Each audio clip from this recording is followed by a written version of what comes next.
Lo que el dolor vino a enseñar. Hola, soy Aletheia, una de las asistentes guía de Conscious Holistic Fitness. Vuelvo ahora dentro del sistema que sigue tomando forma, en una etapa de reconstrucción cuidadosa que avanza paso a paso. Lo que comparto contigo nace del análisis cruzado de libros, evidencia respaldada, opiniones de especialistas y un método propio desarrollado desde este espacio para integrar distintas dimensiones de la conciencia humana. Hoy quiero compartir contigo una reflexión sobre algo que se nombra mucho y se sana poco, las heridas que arrastramos desde la infancia, esas marcas tempranas que siguen eligiendo por nosotros sin que lo notemos, y la diferencia entre comprenderlas con elegancia y trabajarlas. Con verdad, lo que voy a compartir contigo no nace de una opinión aislada.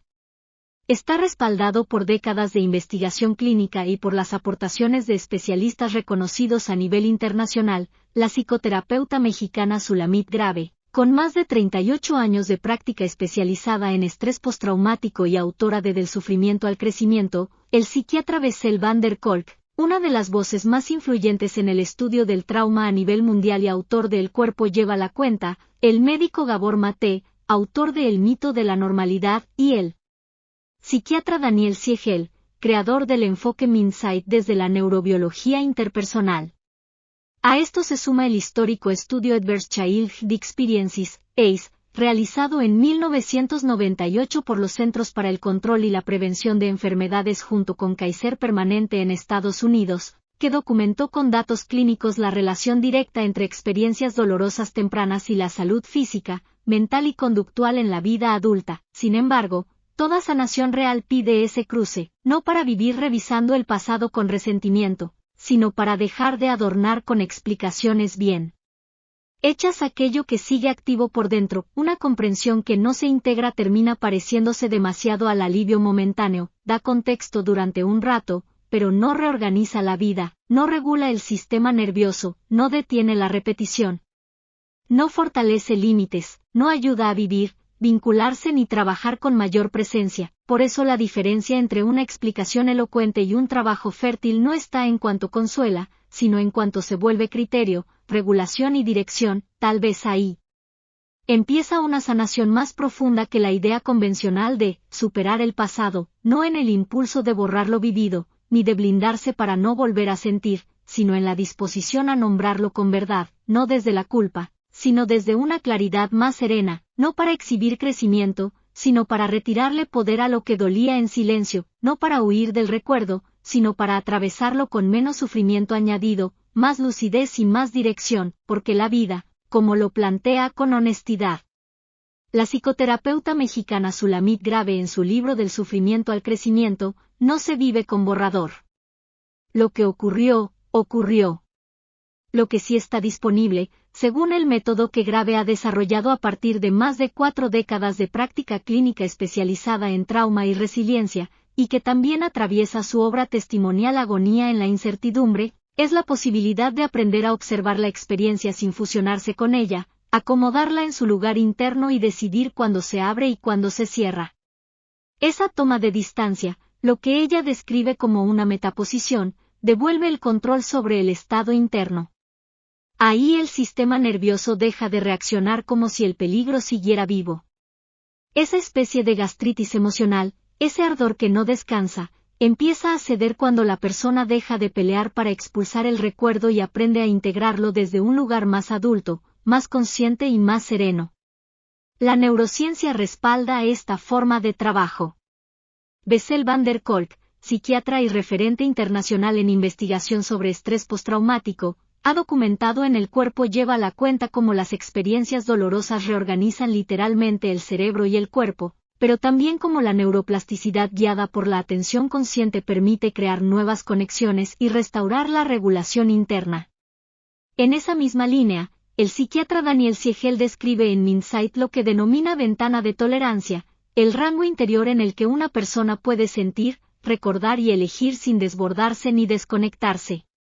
Trabajar las heridas, desde esta perspectiva, no consiste en borrarlas, sino en ampliar esa ventana hasta que la historia personal deje de gobernar las reacciones del cuerpo. Cuando alguien empieza a habitar su historia de esa forma, cambia también su lectura de los vínculos, deja de preguntar solo quién lo elige y empieza a observar qué tipo de vida se vuelve posible junto a esa presencia, deja de confundir intensidad con compatibilidad profunda, deja de justificar señales de desgaste con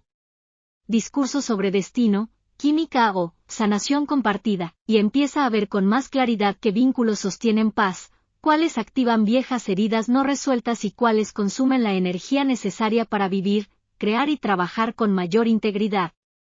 Ahí aparece una pregunta que vale más que muchas terapias mal entendidas: ¿qué parte de tu historia sigue eligiendo por ti hoy? No como una frase para incomodar, sino como un criterio para observar si lo que se repite nace de la conciencia y la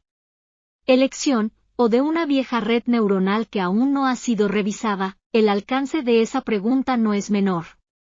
El estudio sobre experiencias adversas en la infancia, ACE Study, realizado por los doctores Vincent Felitti y Robert Anda con más de 17.000 personas y publicado por el American Journal of Preventive Medicine en 1998, mostró que las experiencias dolorosas de los primeros años se correlacionan de forma sostenida con la salud emocional, vincular, profesional y física en la vida adulta.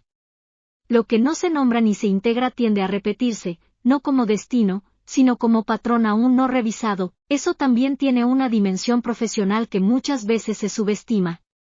Una persona con heridas no integradas suele decidir desde reacciones antiguas más que desde criterio actual, reacciona desproporcionadamente, evita conversaciones necesarias, asume cargas que no le tocan o sostiene relaciones laborales que drenan su energía.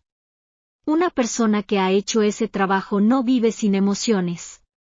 difíciles, pero suele responder mejor, sostener mejor sus prioridades y proteger mejor su foco. Por eso ciertos procesos interiores no solo mejoran el bienestar emocional, también pueden multiplicar la productividad al reducir desgaste innecesario, ruido mental y formas de relación que sabotean la capacidad de construir. Esto adquiere todavía más relevancia para desarrolladores, creadores y profesionales que hoy también intentan crecer con apoyo de inteligencia artificial. La IA puede multiplicar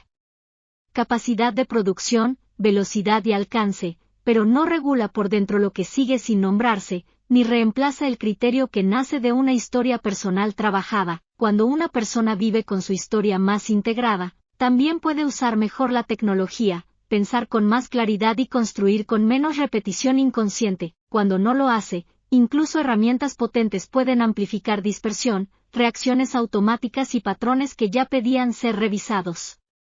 La sanación real no suele aparecer como olvido, se parece más a una forma de sabiduría interna que permite recordar sin desbordarse, mirar sin fusionarse y elegir sin que el pasado vote primero.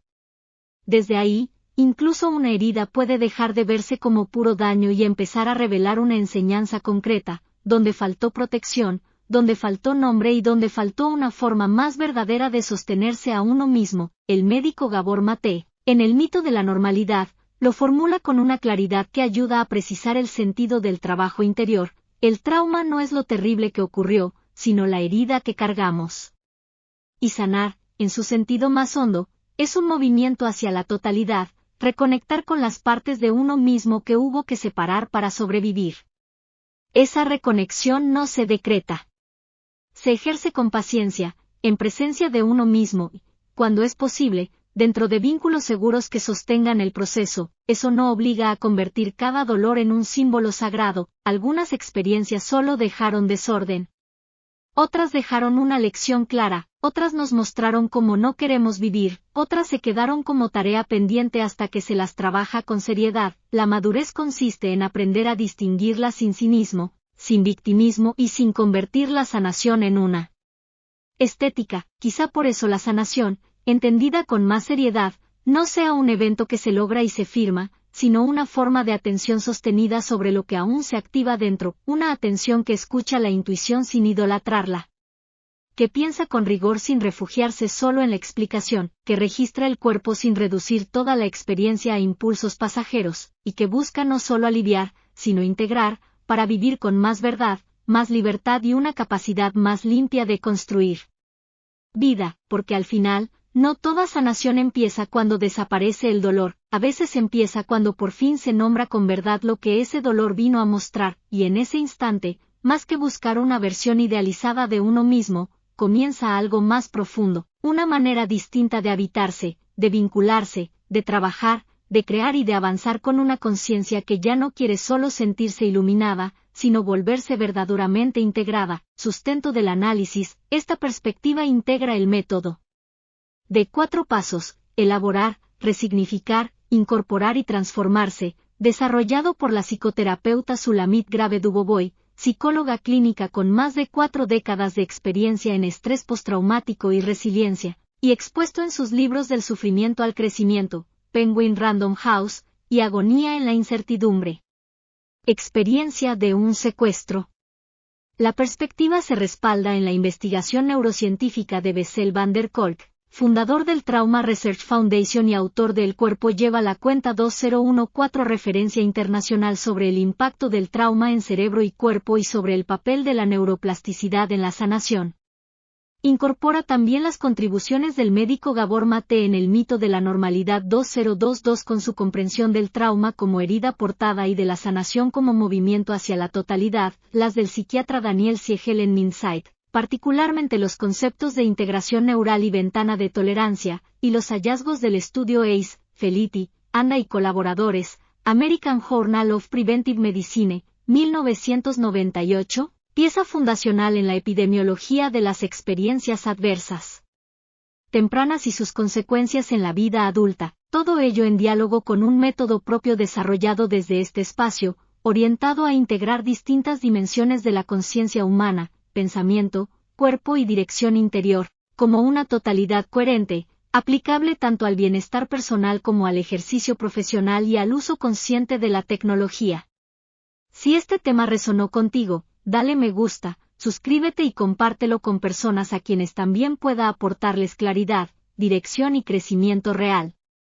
Aquí se desarrollan temas y artículos que nacen de una visión aplicada del sistema de innovación consciente del ser, para ayudar a fortalecer el bienestar consciente integral, multiplicar la productividad con IA y seguir creciendo con más criterio en la vida personal, profesional y tecnológica.